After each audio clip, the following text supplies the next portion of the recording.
change parce que c'en est trop. Non, plutôt aller vers le Seigneur en disant, Papa, vraiment tu m'as donné un chef qui sait pourvoir pour sa famille. Il se bat vraiment pour que nous ayons le nécessaire. Merci Seigneur, mais aie pitié de nous Seigneur. Quand il s'agit de la séduction de la femme adultère contre ce foyer, viens nous faire grâce.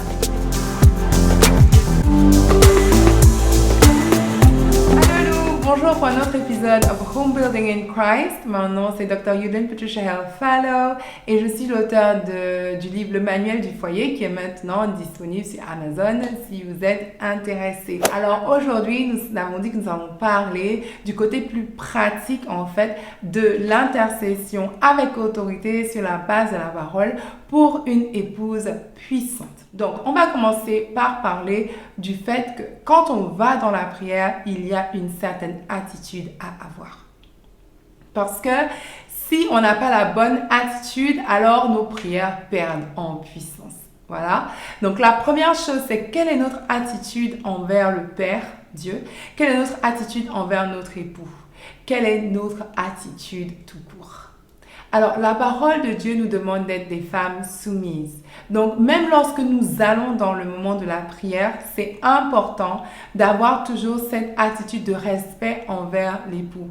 C'est-à-dire que même si on a un époux qui se comporte de manière vraiment pas très respectable, de manière un peu enfantine, le Seigneur nous s'attend quand même à ce que nous soyons respectueuses. Et donc, lorsque nous allons prier pour lui, nous n'allons pas prier pour lui comme si c'était un enfant. Parce que si nous allons dans cette attitude, nous ne sommes pas vraiment dans l'état d'esprit de la parole concernant notre attitude envers notre mari. Au lieu de cela, le Seigneur s'attend à ce qu'on ait une attitude de respect et d'admiration. Donc, Seigneur, Père, vraiment, tu m'as donné un époux qui est un très bon pourvoyeur.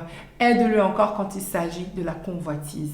Il a du mal avec, par exemple, la façon dont il relate avec le sexe opposé. Fais-lui grâce, Seigneur. Fais-nous grâce, Papa. En fait, c'est ça. C'est cette attitude, en fait, de révérence quand même envers son époux. Ça montre que nous sommes encore dans notre position, à notre place d'épouse. Et c'est à cette place-là, en fait, que nous honorons Dieu et nous honorons notre époux. Et cela va aussi dans le sens de l'attitude qu'on peut avoir envers Dieu lorsque nous prions. Dieu, c'est sa parole. Dieu, c'est sa parole. Donc, lorsque nous voulons aller dans la prière d'autorité, il faut qu'on ait une certaine attitude envers Dieu, une certaine attitude envers sa parole. Dieu, déjà, il faut qu'on le craigne. Donc, on reconnaît qu'il est souverain, que la situation dans laquelle on se trouve, elle est peut-être inconfortable, mais il reste Dieu et il est celui-là qui décide des temps et des saisons. Il est libre, le Seigneur est libre en fait de nous faire passer par quelque chose de difficile ou de nous faire passer par la victoire immédiate. Donc, en fait, avoir cette attitude de révérence envers Dieu comme étant celui-là qui décide des temps et des circonstances. Et comme il décide des temps et des circonstances, je viens vers lui sur la base de sa parole avec honneur pour lui. À part l'attitude, il y a aussi le comportement que nous avons. La parole de Dieu est claire en fait. Nous sommes censés avoir un comportement envers nos époux comme envers Christ. Ça veut dire que dans la façon dont je parle à mon époux dans le quotidien, comment je m'occupe de lui, comment voilà, je le sers, on va dire, il faut que le respect dégage de cela. Si dans le moment de prière, j'ai tendance à parler de manière respectueuse de mon époux, je présente mon époux comme quelqu'un qui est comme mon chef et tout, mais dans la vie de tous les jours, je ne suis pas respectueuse, je suis tout le temps dans la bouderie, je le traite comme un enfant. C'est comme un peu hypocrite en fait. Donc, ma vie en fait, c'est aussi une sorte de prière. Donc, on n'adore pas le Seigneur, on n'honore pas Dieu que pendant les moments de prière ou d'étude de la Bible. On adore le Seigneur toute notre vie. Et donc, la façon dont je me comporte tous les jours de ma vie, dans mon quotidien, ça fait partie de mon adoration à Dieu. C'est vrai que c'est impossible à la chair, ça c'est sûr. Mais c'est possible par la puissance de Dieu.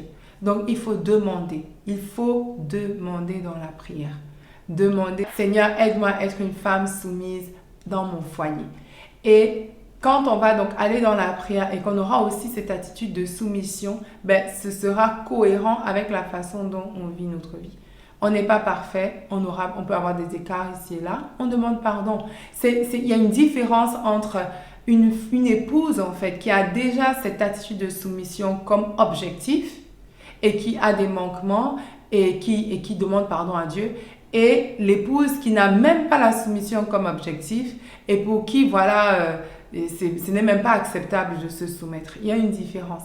Et le Seigneur, il veut juste qu'on soit dans cette disposition, dans cet objectif de soumission, et lui va nous transformer pour qu'on puisse arriver vraiment à manifester cette soumission-là dans notre comportement et notre quotidien. Et comme ça, quand on va maintenant dans notre coin pour prier, quand on va à l'heure de la prière, au moment de la prière devant le Seigneur, et qu'on est consistante dans notre attitude de soumission et de révérence envers Dieu et notre conjoint, alors nos prières ont plus d'impact parce que nos prières miroitent, reflètent ce que la parole demande de nous.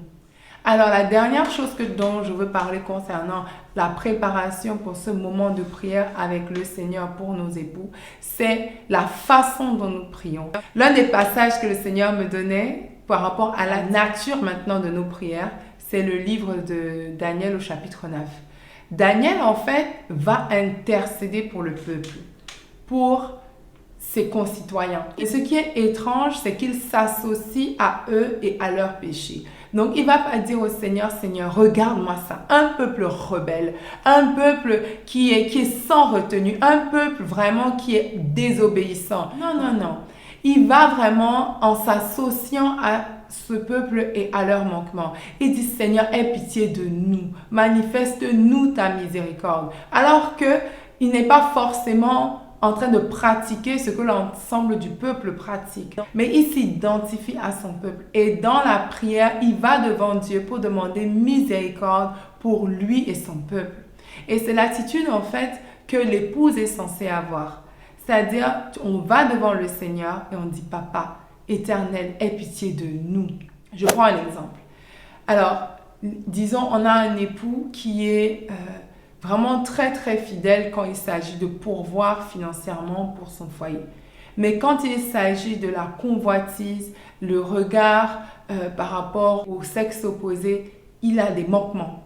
Alors, nous, au lieu de dire, ah, un adultère et tout, change parce que c'en est trop. Non, plutôt aller vers le Seigneur en disant, Papa, vraiment, tu m'as donné un chef qui sait pourvoir pour sa famille. Il se bat vraiment pour que nous ayons le nécessaire. Merci Seigneur, mais aie pitié de nous Seigneur. Quand il s'agit de l'oppression, de la tentation, la séduction de la femme adultère contre ce foyer, viens nous faire vivre, nous pardonne-nous nos manquements, aie pitié de notre tête pour que ce foyer puisse prospérer. Dans la deuxième prière, il y a vraiment une attitude de compassion. Il y a une association avec la personne qui est dans le manquement. C'est vraiment une présentation des choses de manière collective. Et ce que Dieu veut voir, parce que c'est ce qu'il montre dans sa parole, quand il donne l'exemple même du corps de Christ, et quand il parle du fait que l'homme et la femme ne feront qu'une seule chair. Nous sommes une chair.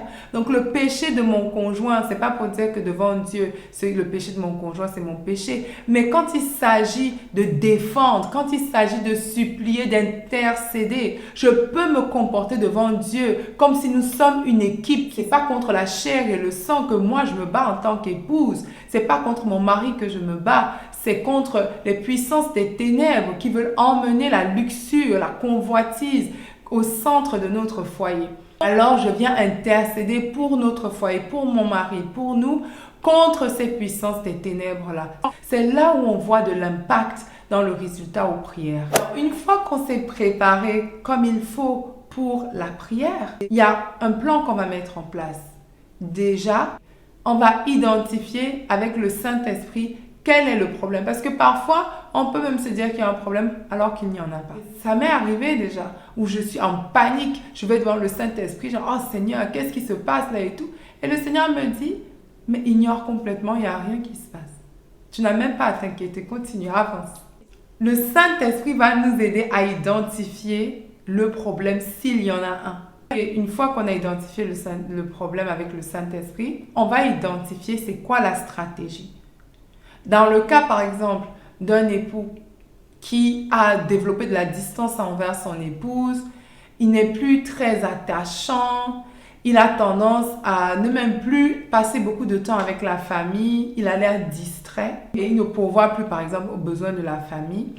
Le Saint-Esprit peut nous conduire déjà à adresser la situation avec une stratégie à 3 volets. Le premier volet peut être prier vraiment pour que l'intimité que cet époux a avec Dieu puisse s'approfondir. Un deuxième volet pourrait être que le Saint-Esprit nous pousse à prier pour que cet époux puisse être attiré encore, revenir sous les charmes de son épouse, qu'il y ait un nouveau vin qui soit déversé dans le couple.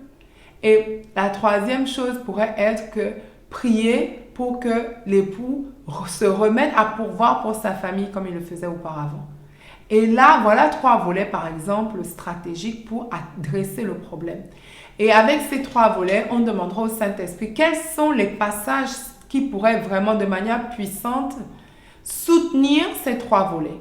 Et une fois qu'on aura les passages, on peut maintenant aller dans la prière d'autorité. Donc la prochaine fois que nous allons nous voir, je vais vous donner l'opportunité de partager une situation type d'une épouse qui traverse quelque chose de difficile. Et ensemble, nous allons identifier le problème et ensemble, nous allons voir différents volets qui peuvent être adressés sous la conduite du Saint-Esprit, bien sûr. Et il y aura un temps de prière sur la base de ces passages qui ont été donnés par le Saint-Esprit. Sur ce, je vous dis à la prochaine pour un autre épisode de Home Building in Christ. Ciao, ciao!